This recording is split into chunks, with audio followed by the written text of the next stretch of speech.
Okay, hi Addy, welcome to lesson number 51. This one's going to be super fun for you.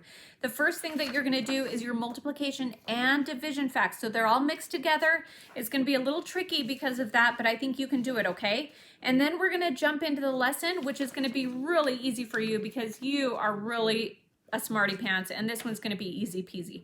But it's just about rounding numbers. The only thing that makes it a little tricky is we're rounding decimal numbers. So you're going to have to round it maybe to a tenth or a hundredth or a whole number, and they're going to tell you what to round it to, and you just have to look and do your best, okay? But I think you'll be able to pick that up right away. So have fun doing your math today, and good luck with your math facts, multiplication and division. So here you go. Get ready, set, go.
Hi there, Addy. Welcome to lesson number 51. You should have done your multiplication and division facts by now. And this lesson is going to be super fun. I can't wait to get into it because we're going to be talking about rounding decimal numbers, okay? So that's going to be pretty straightforward for you. I think you're going to enjoy it and it's going to be great. Okay, first, let's go for these. What is Santa's favorite measurement in the metric system? The centimeter. Get it? The centimeter. Okay. All right. I had an argument with a 90-degree angle. Turns out it was right. Get it? Okay, because it was a right angle. It's always going to be right. Don't argue with a 90-degree angle. It's always going to be right. All right, let's jump right into mental math, okay? So for the first part of mental math, we are going to count up and down by 1/8 between 1/8 and 3. And I'm going to use my little cheat sheet here. You know how I like to use these 1/8, 2/8, 3/8. But when we get to one that we can reduce, like these, we're just going to reduce it in our head, okay? So here we go. 1/8, 1/4, 3/8, 1/2, 5/8, 3/4, 7/8, 1, 1 1/8, 1 1/4, 1 3/8, 1 1/2, 1 5/8, 1 3/4, 1 7/8, 2, 2 1/8, 2 1/4, 2 3/8, 2 1/2, 2 5/8, 2 3/4, 2 7/8, 3. All right, should we do it backwards now? We're going to start with 3. 2 7/8, 2 3/4, 2 5/8, 2 1/2, 2 3/8, 2 1/4, 2 1/8. See if you can do it without looking, okay? Then we'll get to 2. 1 7/8, 1 3/8, 1 5/8, 1 1/2, 1 3/8, 1 1/4, 1 1/8. Then 1 7/8, 3/4, 5/8, 1/2, 3/8, 1/4, 1/8. You can tell me if I messed up during any part of that. And that poor little froggy has been doing chin-ups the whole time. So it's like we were counting his chin-ups, huh? All right, let's do the rest of mental math. We're going to start with 8 times 125. Write your answer. You have some beautiful nature pictures to look at while you go. What about 4 times 68? C is going to be 64 minus 29. Okay, D, $4.64 plus 99 cents. Write your answer. E, what is 1/2 of $150? That, I don't know what kind of animal this is. If you know, tell me. Either text me or write it in your homework because he looks a little scary to me. F, what is $100 divided by 100? All right. G, this is the long one. Remember, we're going to start with 8 times 8. Subtract 4. Divide by 2. Add 2. Divide by 4. Add 2. Divide by 5. And multiply by 10. Write your answer. If I went too fast, go ahead and rewind it and see what you get. Problem solving. Now you're going to have to pause this one for a while and figure it out because this is very tricky. It says to copy this problem and fill in the missing digits. So this is a division problem. I see a lot of 9s. So we're going to have to figure out what we know will go somewhere, right? So I know that 9 times 9 is 81 and that we write that here. So I know I can fill that in right away. And what number do you think goes here? It's got to be something bigger than 81 because you're going to subtract and get something there. So if it's bigger than 81, could it be 89? Could it be 99? You see what you think, and then when you subtract these, I think you'll be able to go from there and figure it out. But do what you can. If you don't figure out the whole thing, it's okay. I'll help you when I get home. But you'll definitely need to pause it there and figure it out. And it does tell us there's a remainder 0. So this is going to turn out perfect with no remainder. Alrighty, so good luck with that one. And I'm going to move on to the new concept. And the new concept basically says that sometimes it's helpful to round decimal numbers because, for example, if you're talking about money, you usually round it to 2 places. In other words, like if you have $7.21, it doesn't make sense to have 7.213948 because you're going to round that to the nearest penny, right? Because we don't have numbers that are, or we don't have coins that are less than a penny. So that's why it's helpful to round decimals sometimes and for other reasons. All right, so let's just jump into some of these examples. Danny wants to, okay, so in your homework it said Dan wanted to buy a tape. But what the heck is a tape, right? So I changed it a little to Danny wants to buy a game for $6.89. That's what the game costs.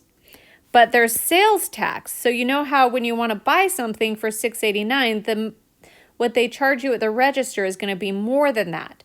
And that's because they add sales tax. So sales tax where Danny lives is 8%. So 8% of this amount is going to be added to it. Danny calculated the sales tax. Woo, Danny's smart. He knew that 8% is 8 out of 100. To figure the amount of tax, he multiplied the price, $6.89, by the sales tax rate. So 8 out of 100 is the same as this decimal. So let's multiply that and see what we get. So it's going to be, this is going to be the problem, $6.89 times 0.08, because this is the tax rate, which is 8%. That's the same as 8% because it's 8/100ths, right? So this will tell us how much we need to add to this to get the total. So let's multiply this out, okay? We're going to start with 8 times 9. And what does that turn out to be? It turns out to be 72, right? So it's going to be 72.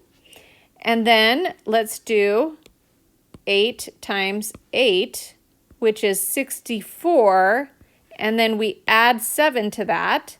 So 64, 65, 66, 67, 68, 69, 70, 71.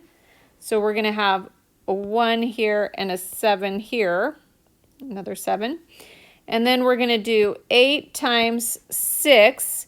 6 times 8 is 48, plus 7, 48, 49, 50, 51, 52, 53, 54, 55. So it's going to be 55.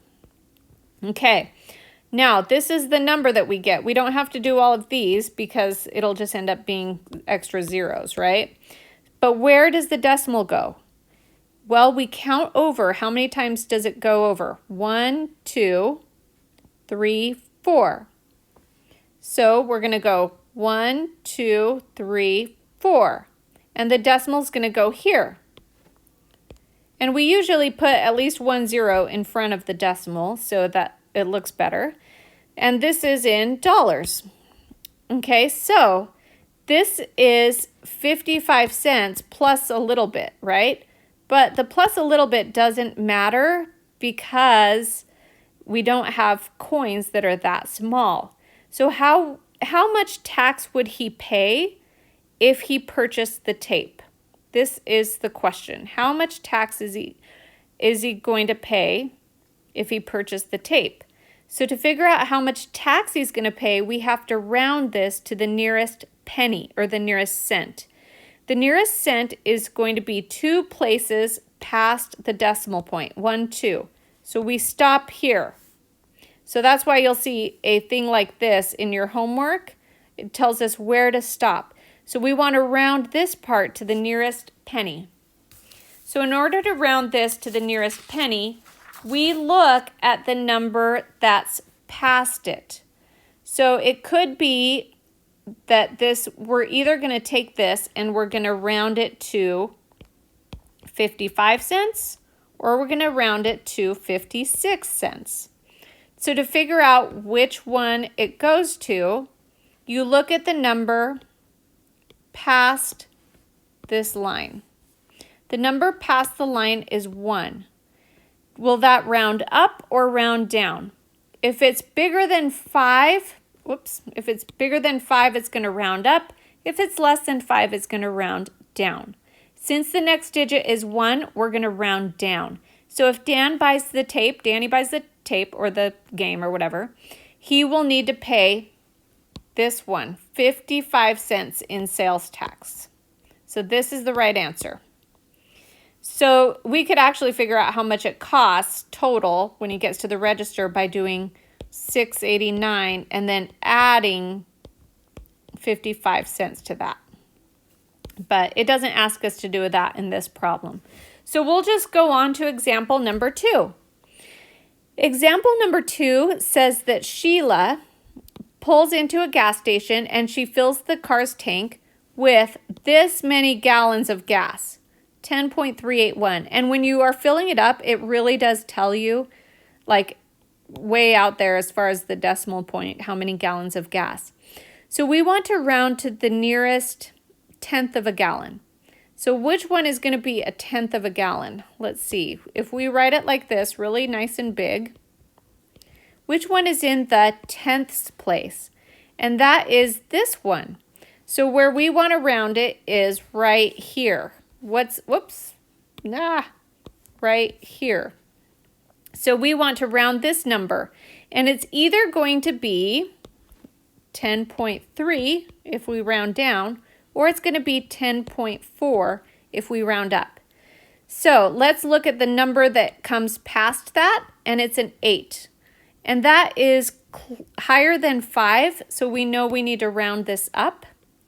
So the answer is going to be this one, 10.4 gallons of gasoline. All right, easy peasy, right, Addy? We are going to move on to example 3. Those decimals are sure important, right? Let's look at this. Someone in accounting lost a decimal point. You can remove one from my paycheck to replace it. Right?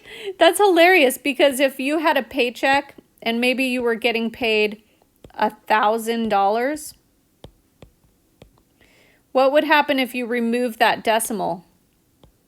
You would get paid quite a bit more money, right? It would actually be $10,000 if you remove that decimal. So yeah, heck yeah, you can remove a decimal from my paycheck too. I wouldn't complain about that. All right, example 3 says, estimate the product. So this is telling us that we are going to multiply. The product means multiply. I want you to remember that, because I've noticed sometimes on some of your problems, you get that wrong when it says the product. You add instead, but instead of adding, what you want to do is you want to multiply. Whenever it says product, that means multiply. Estimate the product of 6.85 and 4.2 by rounding the numbers to the nearest whole number before multiplying. Okay, so that is important. So we need to round both of these numbers first. We don't multiply first and then round. They want us to round and then multiply. So let's write the two numbers. 6.85, okay, that decimal is important, and 4.2. And it says to round it to the nearest whole number. So that's going to be this number that we want to round it to. So where are we going to draw the line? We're drawing the line here. We want to round to the nearest whole number. So then this one on the left is going to be either 6 or it's going to be 7. So we look at the number past that, and since it's bigger than 5, we're going to round this to 7. What about this one? Okay, so if we look at 4.2, we want to round to the nearest whole number. So this is the one that we want. It's either going to be a 4 or it's going to be a 5. So we look at the number past it. It's a 2, so that means we're going to round down to 4. So this is going to become a 4. And it said to round the numbers before we multiply. So now we've got an easy problem. All we have to do is 7 times 4. We know that 7 times 4 is 28. So that is the answer. If we estimate 6.8 times 4.2, it's going to be somewhere near 28 because we rounded and then we got to the 28. So that is the final answer. Easy peasy, right, Addy? I think today's lesson is going to be easy for you. You're going to have so much fun with it. You're going to have fun, as much fun as these grandmas, right? Look how funny. They're so cute. I'm going to be like that when I'm old, okay, Addy? Love you. Good luck with your math today. Bye.